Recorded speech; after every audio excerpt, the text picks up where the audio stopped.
I don't normally actually look like this. I had a bit of an accident the other day, so I did not get into a fight with an Australian soccer player. It was just a fall. Okay.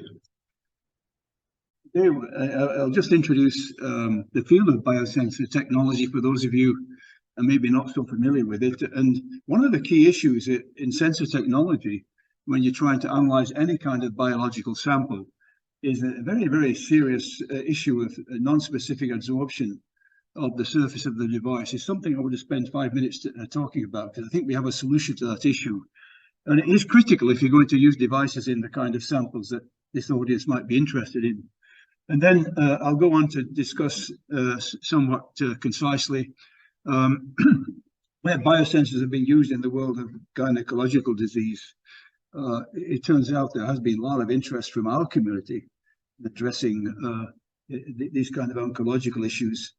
And I want to concentrate for probably half of my talk today in London on ovarian cancer, which is great interest to our lab. And in the city of Toronto, we have a lot of interest in this particular, the biology, the medicine, diagnosis, etc., with ovarian cancer. So I'll talk a little bit about how we're trying to address a biomarker for that disease, and then finish up with a discussion of the future, if you will. So just for those of you who may not be so familiar with biosensor technology, we have a physical transducer. This could be an electrode or an optical device or whatever, and we'll see one or two examples later. And on the surface of the device, we would have a biorecognition element, something like an antibody or a nucleic acid, or even a cell. And then we hopefully get a sample here, and we get a signal from that. In this case, this is a surface plasma resonance signal, and this is an acoustic signal. So the idea, of course, would be to place this device into a sample and get a signal, a direct signal. In a minute, I'll discuss the issues connected to trying to make this thing work. The technology has been around for maybe 30 years, maybe even longer than that. But there has been very serious issues in terms of fouling of the surface, which is something I'll talk about in a moment. So the kind of surface entities you have here, like enzymes, antibodies, as I mentioned, nucleic acids, even cells, and even whole tissue on the surface of the device. We're trying to look at something in a sample, and we have a kind of physics of this, electrochemistry, optical sort of changes, mass changes, etc. All of these changes can be converted into an electrical signal, and we have an output system to that.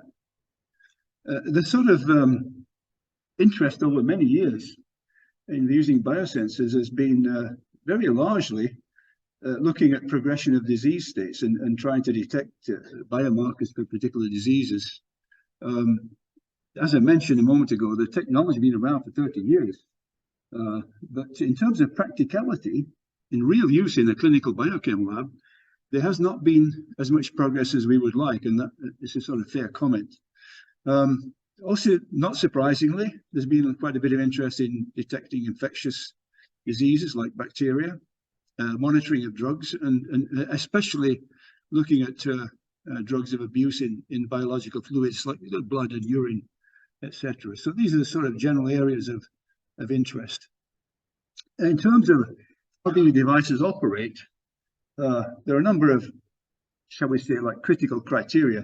The thing obviously has to be selective to what you're trying to determine. That goes without saying.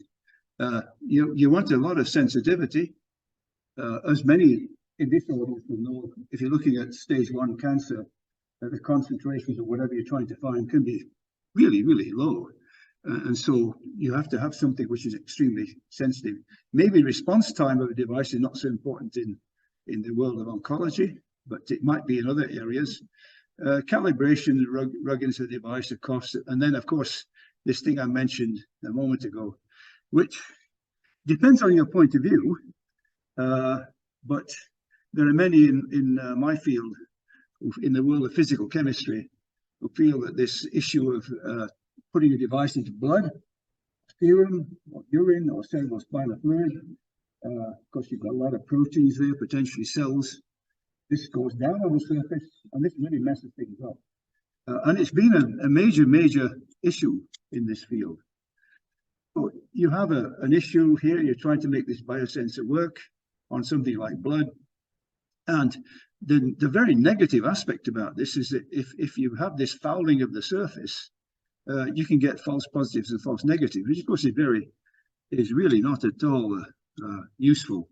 So I just want to spend 2 minutes discussing that issue because it's really critically important.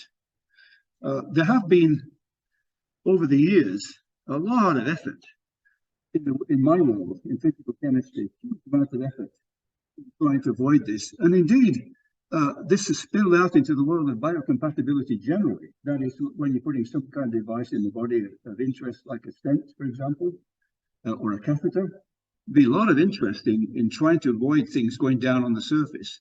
And so there's been a lot of effort over many years involving surface chemistry, which is where I come. That's my background, surface chemistry, physical chemistry, onto topographical strategies such as altering the structure of the surface from a micro scale point of view.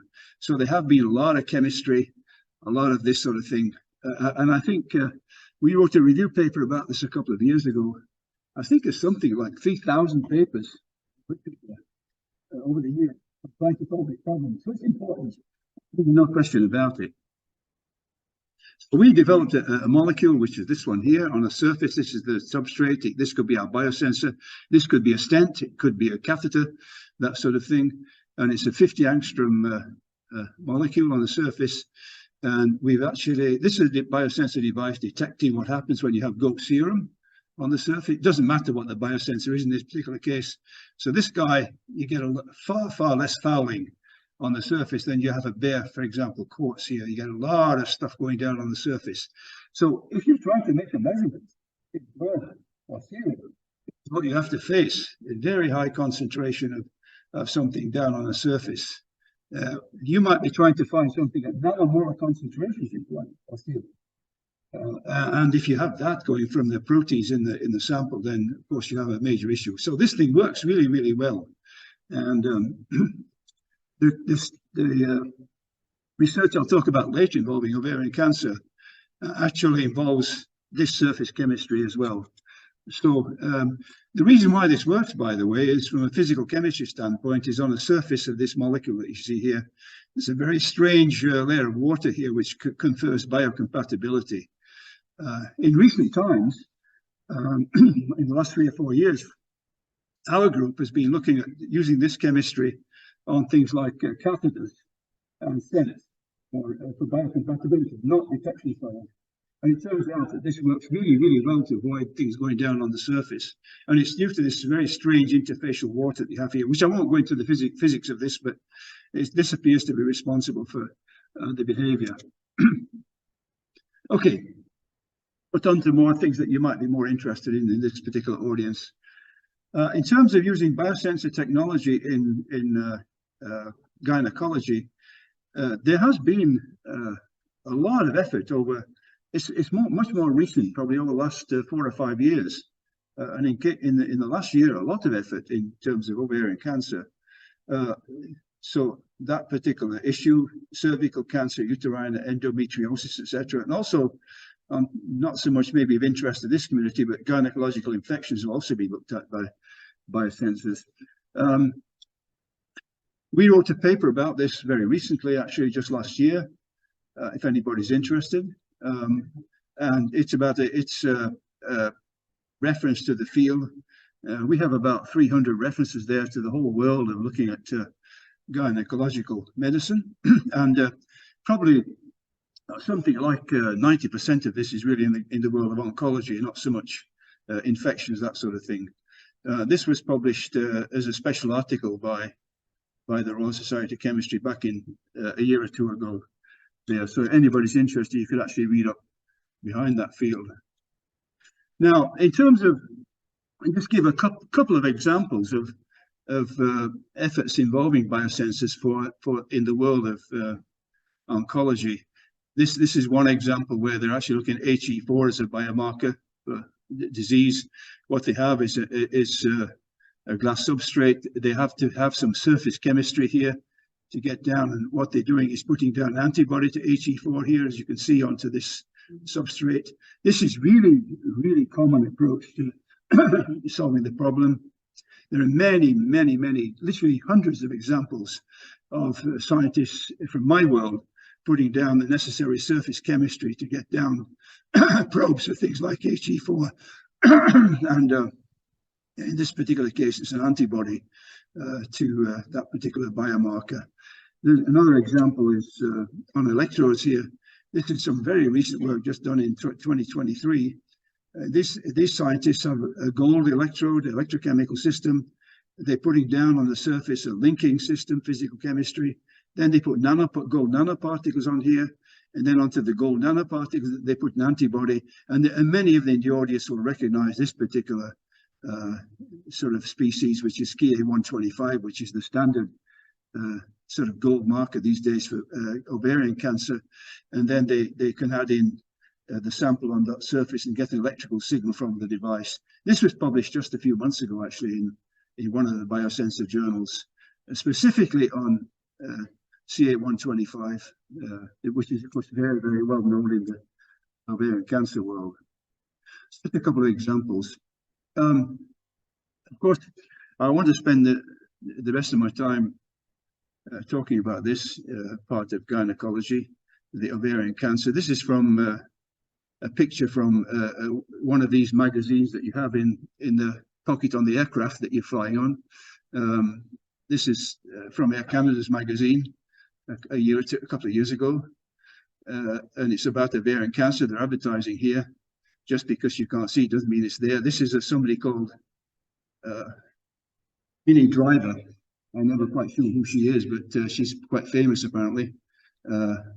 Maybe an actress or a singer, I'm not sure. Anyway, they actually advertised this. And so this has been one of our really major interests in my lab over the last 3 or 4 years.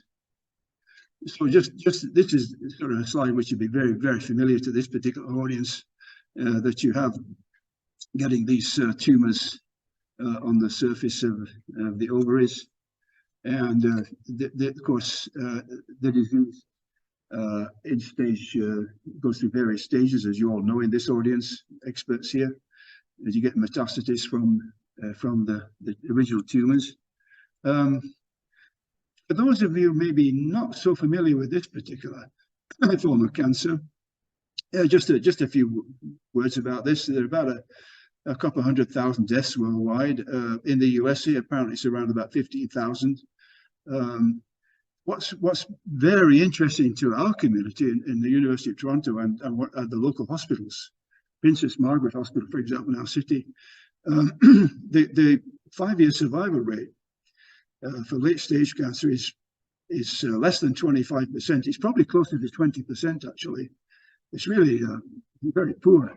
Whereas in stage 1, it's known that it's well over 90%, actually, in terms of survival. So basically, not surprisingly, there's been a huge amount of interest in stage 1 detection, if you could do that. The idea being, the concept would be that what you would like to be able to do is to get samples from women, maybe, I'm not sure, that the experts in this audience would know better than I would, but and then test once a year, once every 2 years, in a very simple assay. And you could, the doctors, the oncologists, the gynecological oncologists at our local hospital tell me that if we could do that, we might be able to really make a huge shift in the incidence of the disease in terms of sort of mortality, for example. So, to cut a long story short here, we have a lot of interest in the detection of biomarkers for this in stage 1. Of course, in terms of the biology, the tumors can be very complex. There's a lot of commonality with forms of breast cancer, and a huge amount, not surprisingly, is known about all kinds of aspects of this disease, not surprisingly, demography, age, ethnicity, etc., etc. There's a huge amount of information available there. One of the interesting features, this was a conference held in the USA, on a major conference on ovarian cancer in 2016. They produced a 1,200-page book about the disease. It's told us about this thick, and has everything you want to know about the disease in terms of the biology, diagnosis, etc., surgery, all of those sort of things. But this particular statement was one that interested our local community at the hospital, funding, etc., research. They want to have something for early detection strategies that go beyond imaging and the standard tests for biomarkers, and also that looks at different aspects of the disease in terms of subgroups and pathobiology. So this was a statement that was made, and indeed, interestingly, after this work appeared back a few years ago, one of the U.S. senators gave a big speech about this disease, and actually quoted this statement from the book in terms of funding in NIH for the future. So many here will be familiar with this. It's transvaginal ultrasound. There are significant difficulties detecting the disease, as many here obviously know. Basically, it's not necessarily too much discomfort in the early stage of the disease. And in fact, this can progress to a sort of late stage without even necessarily getting detected in any way or form. So this leads me to how to go about this stage 1 possible detection. There has been, over the years, from the world of oncology, your world, a lot of interest in different types of biomarker for this particular disease. Of course, this guy at the top, the CA125 antigen, actually is the sort of, if you want to call it, it's a gold standard. There are a lot of issues with that, as many here would know. In stage 1, there was a very detailed British look at that about 2 years ago, which was published officially from the government sources. And it turns out that, well, let me just say there's a lot of incidents of false positives and false negatives involving that particular marker. So what the oncologists tell me is that we really need a much better stage 1 detection biomarker. There has been a whole host of these looked at. For example, heat-shock protein 10 here. These are the detections of these. I won't go into the figures here, but these are actually the data for how to detect these in samples. Our particular interest in this guy here, which I spend most of the rest of my time on, lysophosphatidc acid, which has a lot of attractive features. In terms of looking at these types of biomarkers, a lot of interest in biosensors involving all kinds of different physics here. So people have been looking at electrochemical devices, looking at chemiluminescence, the standard immunochemicals kind of lysotype assays, electron impact speed spectroscopy, fluorescence spectroscopy, capacitance, and standard electrochemistry. In our case, this is some work from my own lab. We use a high-frequency acoustic physics to look at various biomarkers. We have done that. So this is actually from that review article that I mentioned a few moments ago. We have a set of criteria here of how we can detect these, and the reference number here. Excuse me. And so this is the sort of state of the art in terms of sensing of biomarkers for ovarian cancer. This is where we are. This was published just a few months ago, and all this data is what's actually going on. So I'll be concentrating now on lysophosphatidc acid, which is the marker that we're interested in. This is this molecule. It's a signaling lipid. You see the structure of it here. LPA. Why would we choose this?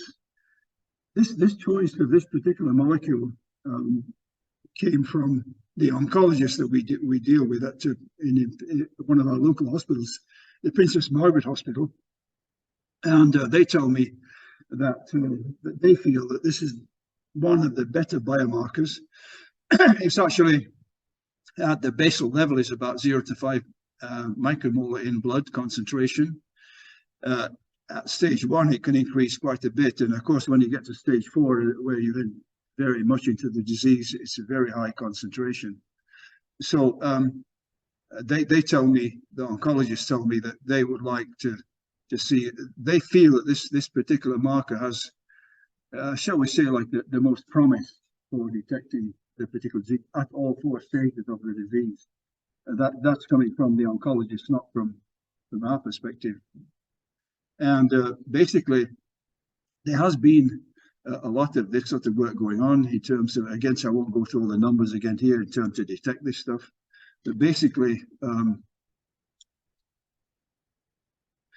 this is the sort of comparison of this particular biomarker with the standard one that you're all familiar with, the calcium one, the CA125. Basically, this is the various stages. This data is coming from this particular paper and also from the oncologists at our university.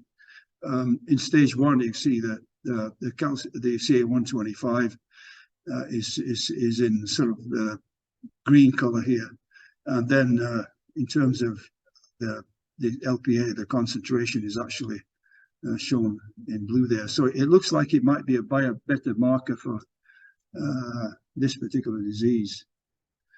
So there has been a lot of effort in the last, very recently actually, in the last 3 or 4 years, not given the promise of the marker that a lot of oncologists are very interested in.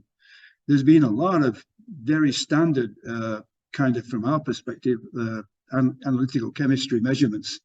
So liquid chromatography, double mass spectrometry, gas chromatography, ELISA-based tests, fluorimetric tests, radioenzyme tests, even using mass spectrometry, like time-of-flight mass spectrometry, has been used quite a lot to detect it. So there has been, given the interest in this particular marker for this disease, there's been a lot of interest in detecting it. But of course, none of these things are going to be useful in doing like a mass screening. There's no way you're going to use mass spectrometry to screen millions of patients. It's never going to happen. So we need a kind of device that I talked about a few slides ago. We need a simple device, inexpensive, easily usable, inexpensive, highly selective, all of that. We need a device to be able to do that. And over the last 4 or 5 years, my group has concentrated in the University of Toronto on doing exactly that. Not so much using this sort of technology, the standard physical chemistry type methods. So we've tried to develop a biosensor for this using different approaches, which we'll get to in a moment. And I think we're, I think if I say we're at the stage now, we're actually testing patient samples, and hopefully, as I'll see at the end of my talk, the future, we hope to be able to get this underway in real practical terms. So in terms of detection, using our world here, we're looking at conventional fluorescence microscope, chemiluminescence involving nanoparticles, which are a little bit similar to the standard ELISA technology, which you're probably familiar with in this audience. We're also very recently got into a test strip lateral flow type technology, which is being used for many other areas of assay of oncological issues, and also spending quite a bit of time on this voltammetry in the world of electrochemistry detection. So we're using spectroscopy and also electrochemistry, they're combined here, to try to get at least one method that might actually work to detect the disease. And so basically, what we're using here, and this is developed by my group, this involves a combination of the protein gelsolin and actin. Gelsolin is actually a protein which actually binds LPA extremely selectively. It's very, very selective binding to this particular marker. And what we actually do, we'll see in a moment, is we can put a fluorescent dye, for example, onto actin here. And what actually happens is the LPA actually replaces the actin from the gelsolin, and we can make a measurement then fluorometrically, for example, of the actin that's released by this. I'll show a slide of this in a moment. So this is a system which is not that highly developed in literature, but we have a graduate student who's been studying the physics of this now for 2 years in collaboration with groups in Ireland. And we've looked at a lot of molecular dynamic calculations of this system to look how this actually works, which I won't be describing today, but we have just actually published that just in last month in the journal Biomolecules. So the system is just a couple of years old. It's actually quite simple. We have a nanoparticle. We attach the gelsolin actin complex to the surface with a dye on here, and then LPA, which is the green here, it attaches. It can actually replace the actin on the surface, and then we can make a measurement of spectrofluorometrically of the actin complex here. And we published this in the journal Biosensors a couple of years ago. It actually works, and it works in whole serum. It's not in a sort of buffer solution. It's actually in genuine serum from a patient. And basically, we use this surface chemistry that you see on the device here is very, very analogous to what I talked about a dozen slides ago in terms of the surface non-specific adsorption issue here. We use our non-specific adsorption surface chemistry here as a background behind that, which I won't go into, but basically it actually works really well. So this thing actually works in whole serum, and we can detect, the limit of detection is about 5 micromoles per liter, which is not good enough, as it turns out.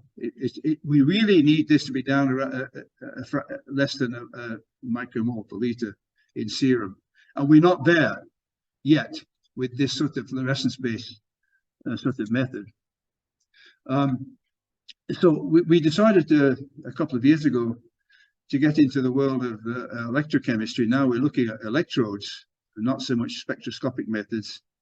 And about a year and a half ago, we wrote a grant application to our Canadian Institutes of Health Research in Canada, and they actually gave us very, very generous funding to actually try to develop this system, which is what we're doing. And what I'll be talking about now is completely unpublished work. So basically, what we're using is medical grade steel-based electrodes, and what we use our silane-based chemistry that you saw many slides ago on the surface. Medical grade stainless steel, of course, is really very, very common in medicine, many sort of fields, artificial organs, etc. It's not being used very much in the world of electrochemistry. People tend to use gold and palladium, that sort of thing. But we wanted something that was easy to work with, simple, low cost. If we're going to have a low cost device here, we need to keep this cost down to a few cents. So basically, we made the choice to use steel as our electrode base for this research work. And we actually put on the surface linking system. You recognize this molecule, very similar. This is a non-fouling case, and we can actually reduce the fouling on the surface enormously. This comes from some work we published a couple of years ago, which is in the world of surface science. So this is actually the surface chemistry that we have for using LPA on the surface of an electrochemical device. What we do is we attach our marker, which is going to be gelsolin actin, to this surface chemistry using a nickel NTA-based system on the surface of the device. And we can actually then make electrochemical measurements. This is actually a cyclic voltammetric scan rate of bare stainless steel. For those who are not familiar with this, it's just a standard electrochemical technique for characterizing surfaces. And basically then we actually could set up this particular case. We have an expert in my lab on electrochemical square wave voltammetry. And basically you see here the stainless steel electrode. Then we have the linking chemistry, which is anti-fouling, that I've talked about quite a bit today. And then we have nickel NTA.